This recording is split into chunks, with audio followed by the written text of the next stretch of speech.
we're here to talk about Orc.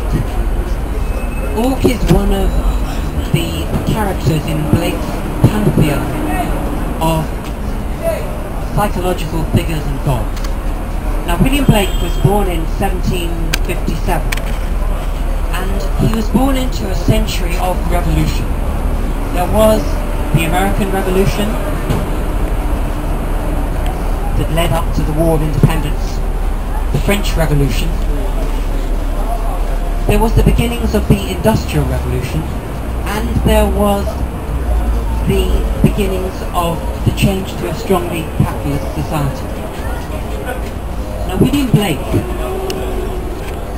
he was important in that what he did was to often internalize, to bring into the moment, to bring into the second what was outside, what was external. And his figure of Orc is that representation of what is revolution and its creative force. Now, here to talk to us is Jeremy Reed, and Jeremy is a writer. He's written over 40 books, including poetry, novels, biography, and contemporary writing about our culture today. His books of biography include Rimbaud and Jean Genet. He's also written about Brian Jones of the Rolling Stones, and many figures that are Orcian on their basis.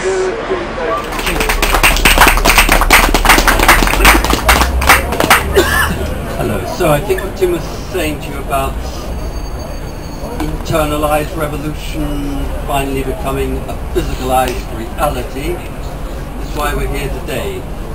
Everything that happens outwardly begins first of all in imagination, and therefore imagination becomes reality, but that takes a period of time before it actually happens. William Blake, and Tim is the chairman of the Blake Society, was exceptional in that he used poetry as his tool for revolution. Again, on the basis that what is imagined becomes real. I'm going to begin by reading a poem. It's called Thieves Like Us, Baby Love. It's about a friend of mine who used to rob all the major West End stores.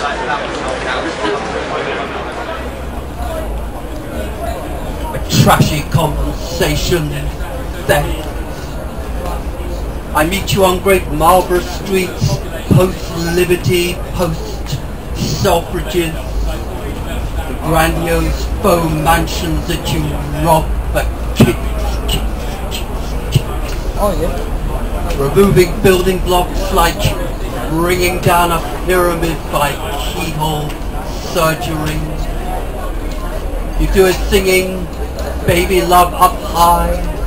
As though avoiding eye contact, you see a parallel, shape-shifting, shoplifting reality where everything is up for grabs by fine-tuning a subtle frequency. Your shirts wet from the chemistry, sweat glands mixed rawly with a citrus scent, your pulse like an accelerated train, your juice the colour of a traffic light spiked by a stripy drinking straw. The things you've stolen don't mean nothing now, deglamorized, pedestrian, useless things. They've lost their fascination and you pick with inhibition at your game, disinterested, coming down like losing altitude, then up again, still singing Baby Love, flicky blonde hair, layered and butch for eyes, all over town.